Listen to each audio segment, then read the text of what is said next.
Good evening children.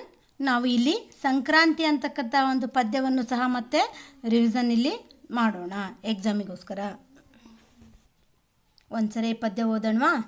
ಹಬ್ಬ ಬಂತು ಹಬ್ಬ ಬಂತು ಹಬ್ಬ ಬಂತು ಹಬ್ಬ, ಅಂತೂ ಇಂತೂ ತಂದೆ ತಂತು ಕಂತೆ ಕಂತೆ ಕಬ್ಬ, ಗರಿಮುರಿ ಜರತಾರಿ ಲಂಗ ಹಾಕಿಕೊಂಡು ಗಿಲಿಗಿಲಿ ಕಾಲ ಗೆಜ್ಜೆ ದನಿ ಮಾಡಿಕೊಂಡು, ಎಳ್ಳು ಕಬ್ಬು ಸಕ್ಕರೆ ಅಚ್ಚು ಬಾಳೆಹಣ್ಣು ಬೆಲ್ಲ, ಬೀರೋಕಂತ ಹೊರಟಿದ್ದಾಳೆ ತಂಗಿ ಕೇರಿಗೆಲ್ಲ.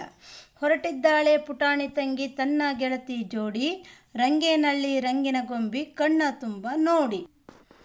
ಕೊಂಬನು ಹೆರೆದು ಬಣ್ಣವ ಬಳೆದು ಎತ್ತು ಹಸು ಕರುವನ್ನು, ಕಿಚ್ಚನು ಹಾಯಿಸಿ ಕೊಡುವರು ಅಪ್ಪ ಅಕ್ಕಿ ಬೆಲ್ಲ ಹಣ್ಣು. ಮಕ್ಕಳನ್ನೆಲ್ಲ ಹಸೆಯಲ್ಲಿ ಕೂಡಿಸಿ ಎಳ್ಳು ಎಲಚಿ ಅಚ್ಚು, ಸುರಿಯುವಾಗ ಅಮ್ಮ ಅಜ್ಜಿ ಮಕ್ಕಳಿಗಚ್ಚು ಮೆಚ್ಚು. ಆಲ್ರೆಡಿ ಈ ಪದ್ಯನ ನೀವೆಲ್ಲರೂ ಕೇಳಿದ್ದೀರಿ. ಸಂಕ್ರಾಂತಿ ಹಬ್ಬ ಅಂದರೆ ಏನು ಅನ್ನೋದನ್ನೇ ಈ ಪದ್ಯದಲ್ಲಿ ಒಂದು ವಿಶೇಷವಾಗಿ ಹೇಳಿದ್ದಾರೆ. ಹಬ್ಬ, ಸಂಕ್ರಾಂತಿ ಹಬ್ಬ ಅಂತೂ ಇಂತೂ ತಂದೆ ತಂತು ಅಂದರೆ ಸಂಕ್ರಾಂತಿ ಹಬ್ಬಕ್ಕೆ ಕಬ್ಬುಗಳು ಒಳ್ಳೆ ಫಸಲು ಅವಾಗೇ ಬರುತ್ತೆ. ಅಲ್ಲಿ ಏನು ಹೇಳ್ತಾನೆ ಕವಿ, ನನ್ನ ತಂಗಿ ಜರತಾರಿ ಲಂಗ ಹಾಕ್ಕೊಂಡು ಕಾಲಲ್ಲಿ ಗಿಲಿ ಗೆಜ್ಜೆ ದನಿ ಮಾಡಿಕೊಂಡು ಎಳ್ಳು ಕಬ್ಬು ಸಕ್ಕರೆ ಅಂಚು ಇವನ್ನೆಲ್ಲ ಬಾಳೆಹಣ್ಣು ಬೆಲ್ಲ ಇವನ್ನೆಲ್ಲ ಬೀರೋಕ್ಕೆ ತಂಗಿ ಕೇರಿಗೆಲ್ಲ ಹೊರಟಿದ್ದಾಳೆ. ಬೀರೋಕ್ಕೆ ಅಂದರೆ ಎಲ್ರಿಗೂ ಕೊಡೋಕ್ಕೆ. ಪುಟಾಣಿ ತಂಗಿ ತನ್ನ ಗೆಳತಿ ಜೋಡಿ ಹೊಂಟಿದ್ದಾಳೆ. ಇವಳು ರಂಗೇನಹಳ್ಳಿ ರಂಗಿನ ಗೊಂಬೆ ಇದ್ದಂಗಿದ್ದಾಳೆ, ಎಲ್ಲರೂ ಕಣ್ತುಂಬ ನೋಡಿ ಅಂತ ಕವಿ ತನ್ನ ತಂಗಿನ ವರ್ಣನೆ ಮಾಡ್ತಾ ಇದ್ದಾನೆ. ಜೊತೆಗೆ ಸಂಕ್ರಾಂತಿ ಹಬ್ಬದ ವಿಶೇಷತೆನೂ ಕೂಡ ಇದರಲ್ಲಿ ಕೊಟ್ಟಿದ್ದಾರೆ. ನೋಡ್ರಲ್ಲಿ, ಕೊಂಬನು ಹೆರೆದು ಬಣ್ಣವ ಬೆಳೆದು ಎತ್ತು ಹಸು ಕರುವನ್ನು, ಕಿಚ್ಚನು ಹಾಯಿಸಿ ಕೊಡುವರು ಅಪ್ಪ ಅಕ್ಕಿ ಬೆಲ್ಲ ಹಣ್ಣು. ಅವಾಗೇನು ಮಾಡ್ತಾರೆ, ಸಂಕ್ರಾಂತಿ ಹಬ್ಬಕ್ಕೆ ಈ ಹಸು ಕರು ಎತ್ತು ಅವಕ್ಕೆಲ್ಲ ಏನು ಮಾಡ್ತಾರೆ, ಕೊಂಬನ್ನು ಚೆನ್ನಾಗಿ ನೈಸಾಗಿ ಪಾಲಿಶ್ ಮಾಡಿಬಿಟ್ಟು ಅವಕ್ಕೆ ಬಣ್ಣ ಹಚ್ತಾರೆ. ಹಚ್ಚಿ ಮತ್ತು ಅದು ಒಂದು ಹಬ್ಬ ಸಾಂಪ್ರದಾಯಿಕ. ಈ ಬೆಂಕಿಯನ್ನು ಹಾಕಿಬಿಟ್ಟು ಬೆಂಕಿ ಮೇಲೆ ಆ ಹಸುಗಳನ್ನು ಎತ್ತುಗಳನ್ನು ಓಡಿಸೋದು, ಅದನ್ನು ಕಿಚ್ಚು ಹಾಯಿಸೋದು.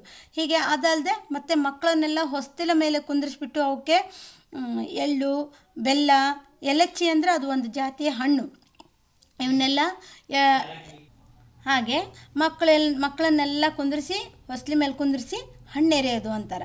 ಅವಾಗೆಲ್ಲ ಮಕ್ಕಳಿಗೂ ಇದನ್ನೆಲ್ಲ ಮಾಡೋರು ಯಾರು? ಅಜ್ಜಿ ಅಮ್ಮ ಮಾಡ್ತಾರಲ್ವ. ಈ ಕಾರ್ಯಕ್ರಮಗಳಂದರೆ ಮಕ್ಕಳಿಗೆ ತುಂಬ ಇಷ್ಟ. ಮಕ್ಕಳೇ, ಈ ಪದ್ಯವನ್ನು ನೀವು ಕಂಠಪಾಠ ಮಾಡಬೇಕು ಮತ್ತು ಇದರಲ್ಲಿ ಬರ್ತಕ್ಕಂಥ ಎಲ್ಲ ಅಭ್ಯಾಸಗಳನ್ನು ನೀವು ಓದಬೇಕು. ಈಗ ಇಲ್ಲಿ ಪದಗಳ ಅರ್ಥ ನೋಡೋಣವಾ? ಬೀರು ಅಂದರೆ ಹಂಚು ವಿತರಿಸು, ಕಂತೆ ಅಂದರೆ ಕಟ್ಟು, ಕೇರಿ ಅಂದರೆ ಓಣಿ, ಕಿಚ್ಚು ಬೆಂಕಿ, ಜೋಡಿ ಜೊತೆ. ಈಗ ಒಂದು ವಾಕ್ಯದಲ್ಲಿ ಬರ್ತಕ್ಕಂಥ ಪ್ರಶ್ನೆಗಳನ್ನು ನೋಡೋಣವಾ?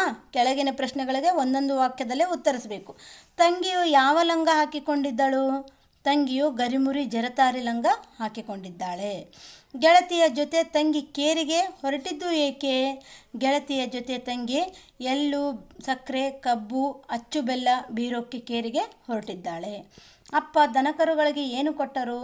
ಅಪ್ಪ ದನಕರುಗಳಿಗೆ ಅಕ್ಕಿ ಬೆಲ್ಲ ಹಣ್ಣು ಕೊಟ್ಟರು. ಮಕ್ಕಳನ್ನು ಹಸೆಯಲ್ಲಿ ಕೂರಿಸಿ ಏನು ಮಾಡುವರು? ಮಕ್ಕಳನ್ನು ಹಸೆಯಲ್ಲಿ ಕೂರಿಸಿ ಎಳ್ಳು ಎಲಚಿ ಅಚ್ಚು ಅವುಗಳನ್ನು ಸುರಿಯುತ್ತಾರೆ.